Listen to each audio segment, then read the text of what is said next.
Hi guys, how are you? Yes, another session for us uh, for our topic, as you can see, basically environmental rights. For us that I could not have met you in this for this topic, this is for you, and let us go through together and for us to prepare and discuss this fully and interactively in our next class. So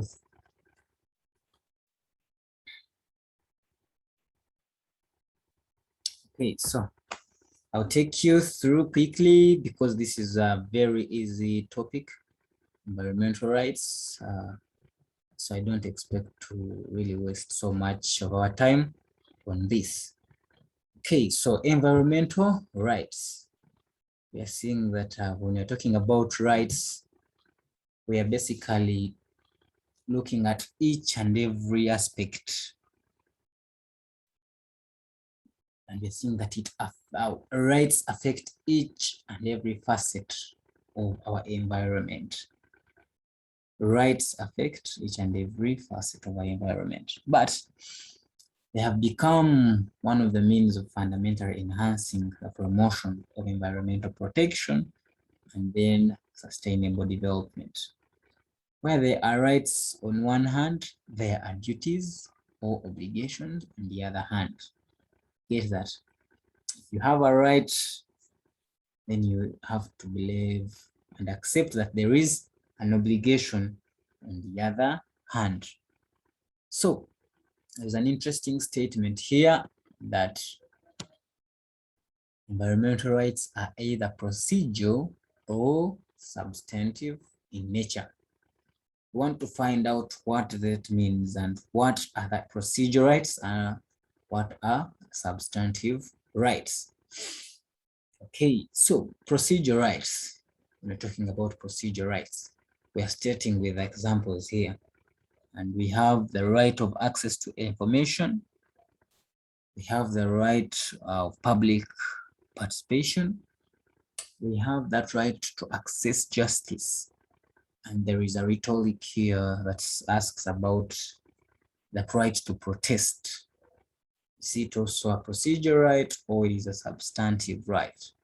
So when you again come down here, you will realize that we are also giving examples of what those substantive rights are.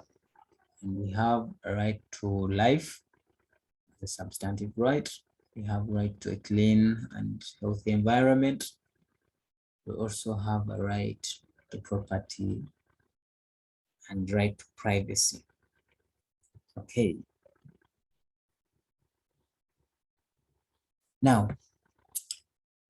I want us to first distinguish what rights, what forms procedure rights and what forms substantive rights. To start with, procedure rights. These are the rights that you invoke when you are enjoying or when you're implementing the enjoyment of your substantive rights. If there is any violation, if any substantive right is under threat, then you will have to invoke your procedure rights and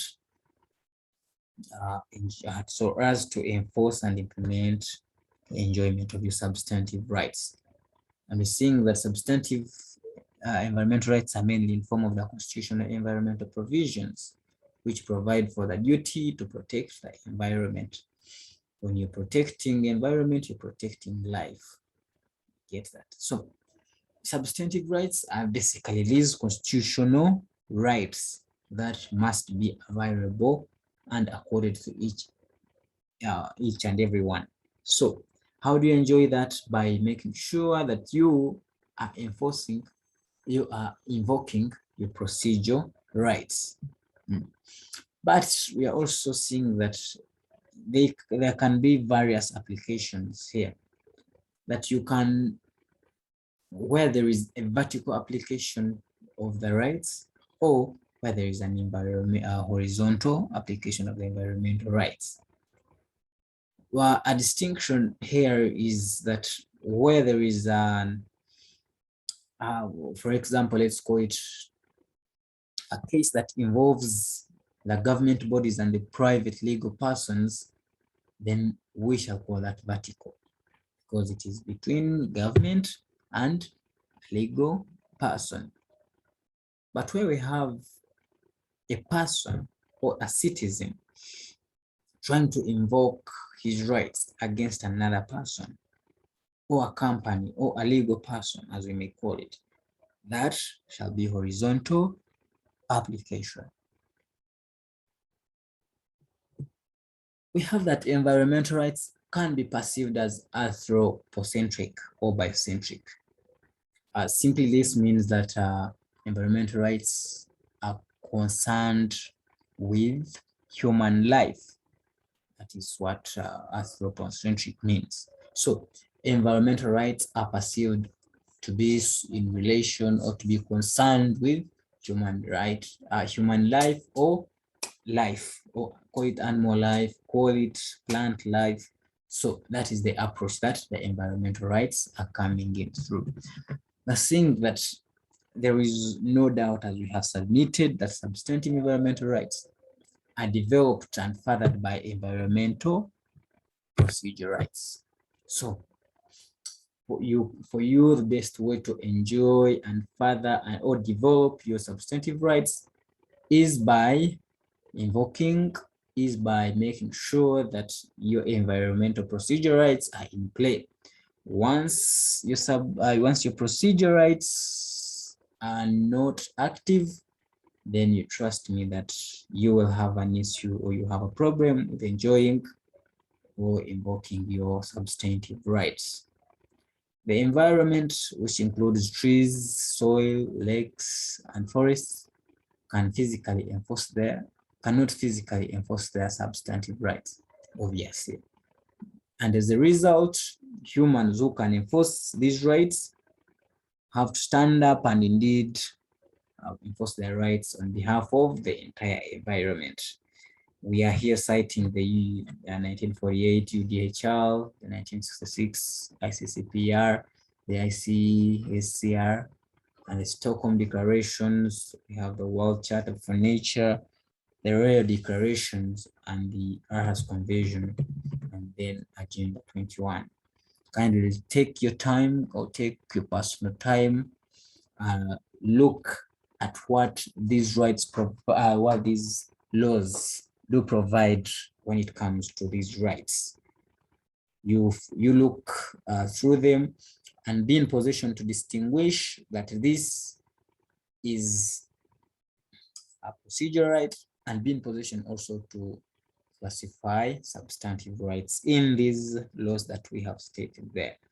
We also now going to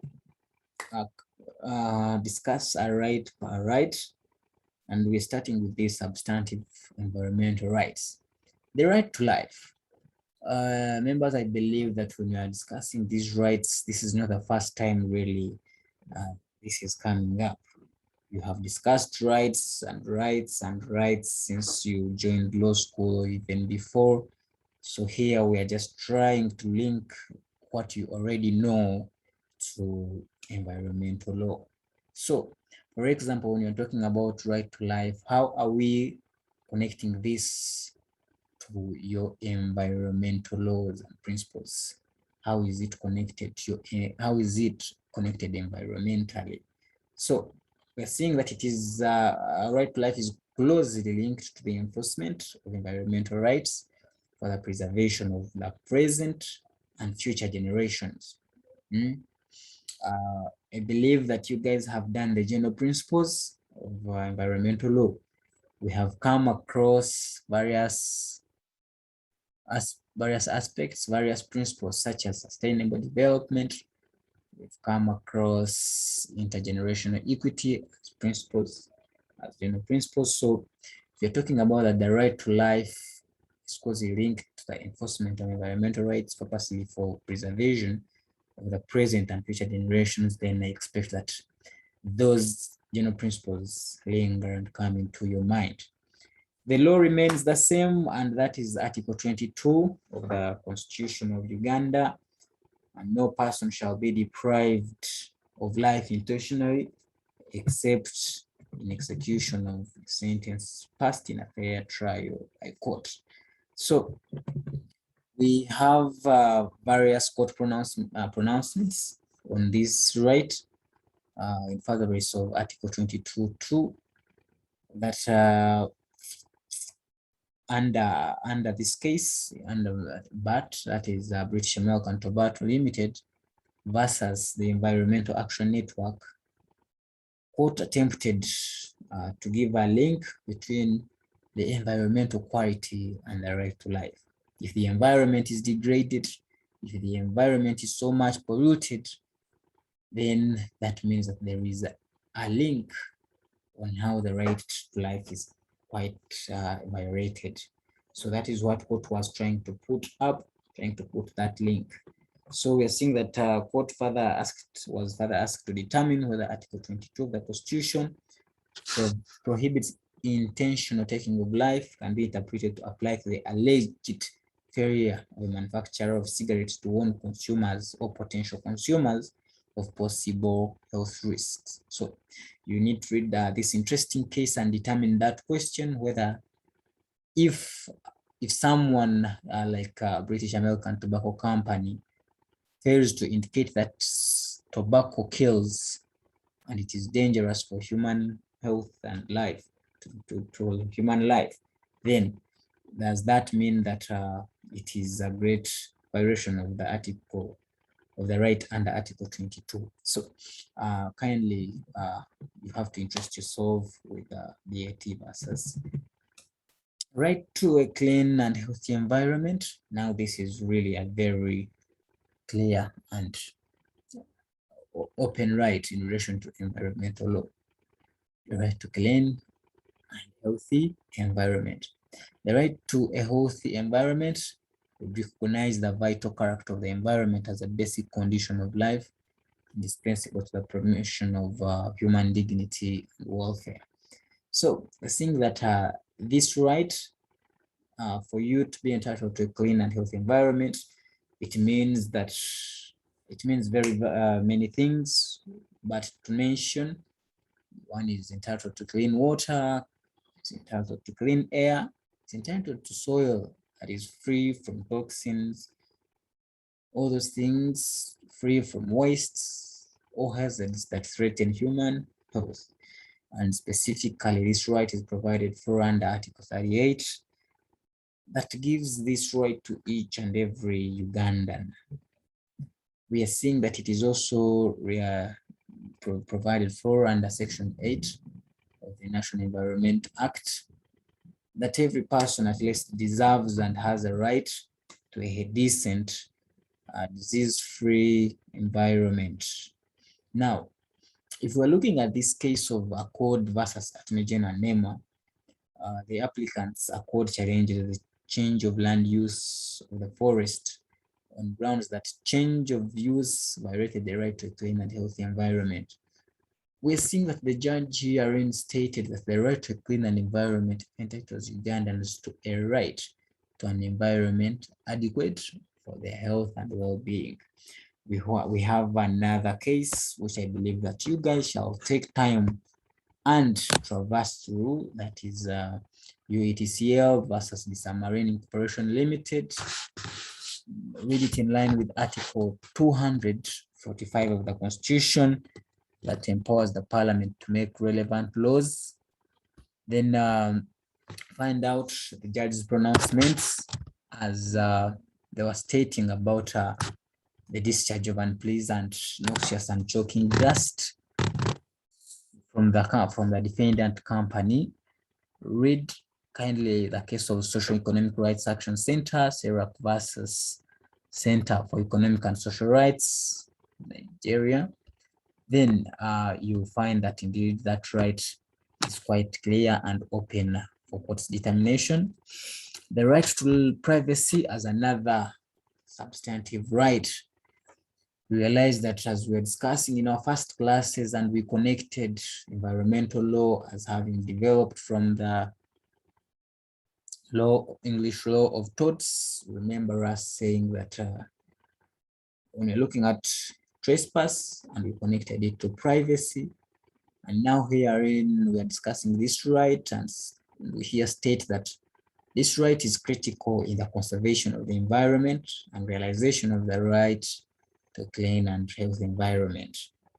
Okay, so if this right, we're seeing that it is essential in the peaceful and quiet enjoyment of the personal property, which includes the environment and its surroundings. So as a matter of fact, if you cannot enjoy the environment you live in, when it's not peaceful and when you're not guaranteed or the quiet enjoyment.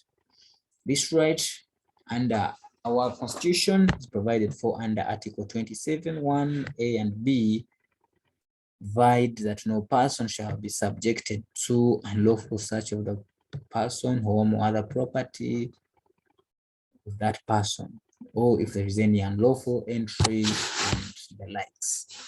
It seems that if the environment is degraded, if the environment is polluted, then that will much be connected and directly linked to the infringement of the right to privacy and a peaceful and quiet enjoyment of the personal property or environment.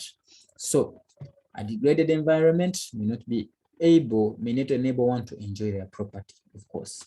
If an environment is degraded, polluted, then you realize that this right shall be very much violated. We have a case there. Kindly consider reading through Arundel versus United Kingdom and find out that what court has to state on this right in relation to environmental law. We have the right to property, and it is a substantive right. And also, if you must look at these rights, then this is one of the most linked rights, because it states it is to the effect that if there is any danger to the environment, then you want to understand that land or the property is so much connected. So any environmental degradation that will lead to waste of property or interfere with the right of enjoyment of property, it is so much connected to environmental law. What one does with his property should not negatively impact on the property of others. I would want also to remind you that when we're discussing about the development of environmental law, and we're discussing about the rule in Rylands versus Fletcher, and we discussed about the unnatural use of land, we can so much here connect where we stated that what one does with his property should not negatively impact on the property of the others. Kindly remind yourselves of Article 26, 1 and 2 of the Constitution. Look at the amendments thereat. Then you will clearly understand that this right also is so much related to environmental law. Find out 6.2 or the compulsory taking of possession of land. Then if government has to take certain piece of land, then there must be adequate compensation. If government wants to use certain land for its purposes, there is pollution, there is degradation, then there must be payment made. There must be payment, and that will also refer to you the principle of polluter pays. So let's summarize these environmental procedure rights as our last rights, and we call it a day. We have the right to access to information, protection of the environment, and enforcement of environmental rights is only enabled where the public has the access to the necessary environmental information. So that is what the right to access to information helps in relation to protection of the environment. where people want to protect the environment, then they must be enabled so as to access relevant information in respect of the information in relation to that land or environment that is degraded. It is a specific right under Article 41 of the Constitution that every citizen has the right to access information in the possession of the state.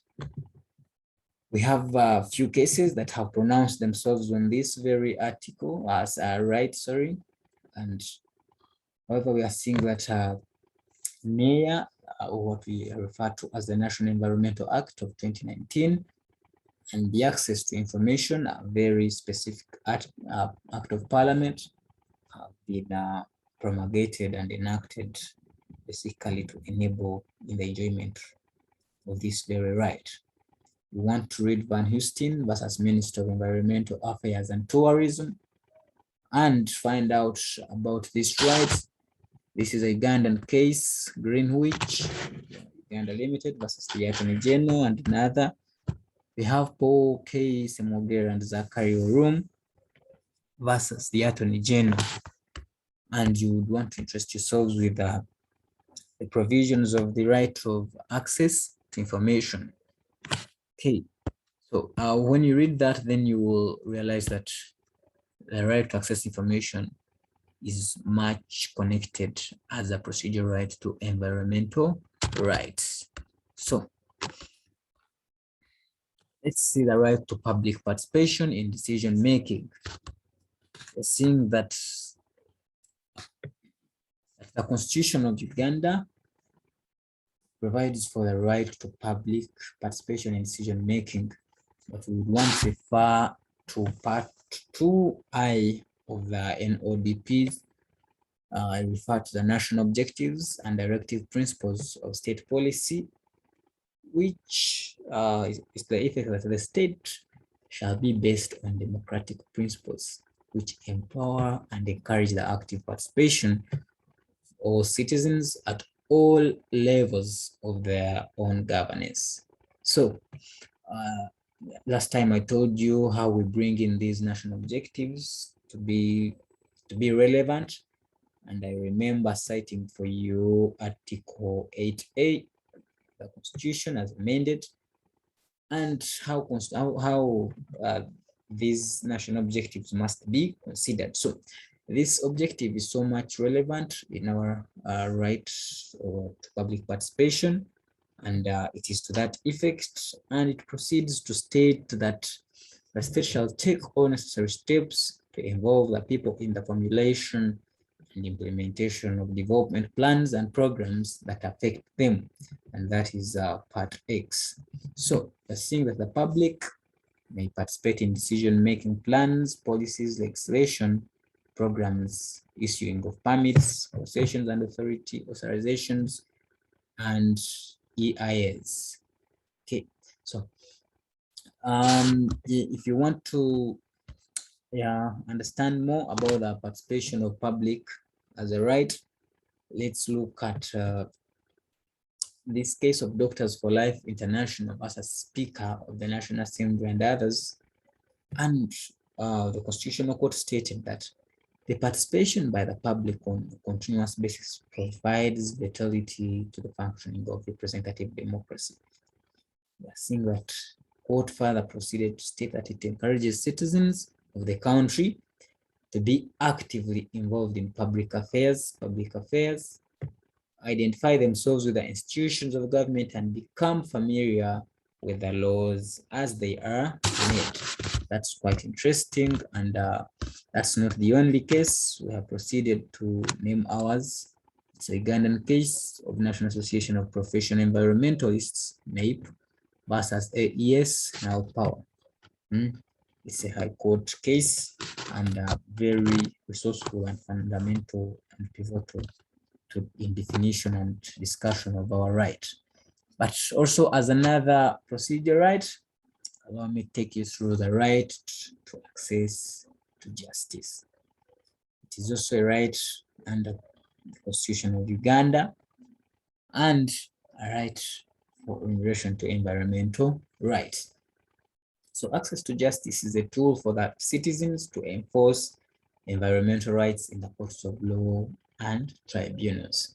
So we realize that if you want to invoke this right, you will go to, you'll have to find the audience in court, relevant tribunals, or the agencies and authorities. So it includes the power of courts to review the government's actions and omissions, and the right to appeal against the decisions made by the same. We are looking at Article 50 of the Constitution. We all, I believe, know what it provides for, but maybe if I want to quote verbatim, to the effect that any person who claims that his or her right, fundamental right, has been infringed, who is under threat of being violated, then shall apply to a competent court seeking for certain redresses, which may include compensation. I think that Section 4.3 of the Act, which is the National Environmental Act, it states that NEMA shall in its own name be capable of suing or be sued. So NEMA also can sue on behalf of the people, can sue for the people in performing of its obligations as by the law prescribed. So you can invoke your right to access to justice by invoking your Articles 50 of the Constitution, 137 of the Constitution. You know what 137 of the Constitution says. That means that you're petitioning the Constitutional Court and you're stating that some violations have thereby occurred, and you take your petitions to court. And in most cases, when certain petitions are taken under Article 137, and in relation to the environment, they are mostly public interest litigations. And we know a word or two about public interest litigations, that is where a person or organization may bring an action against the violation of another person's or group's human rights. So public interest litigation is a very critical tool in the struggle to protect the rights of the indigent, the vulnerable, or the disadvantaged members of the society who are neither aware of the rights nor have the ability to enforce them. So let's note that the action under 50 is for the High Court, and then under 137, as I have noted, is instituted under to the Constitutional Court. So we're seeing that appeals are well invoked by NGOs, and courts have pronounced themselves about public interest litigations, public interest actions, and it is legal. You can institute a case, a public interest litigation case. Case in point, we are looking at Tikla Christopher versus the Age of Tanzania. It is number 5 of 1993, and the court justified the use of this kind of litigation. Look also this case. Look at also at this case of Greenwatch versus Golf Course Holdings. So I've labored to take us through these rights, both substantive and procedural. I believe if a paper comes and has this question, we'll be in position to distinguish what are procedural rights and substantive rights, and you'll be in position to categorize where these all rights fall under and deliberate on each and every right as we have discussed. Thank you for your attention. Thank you so much for watching, and thank you for attending. I want to wish you a very good day. God bless you. Okay.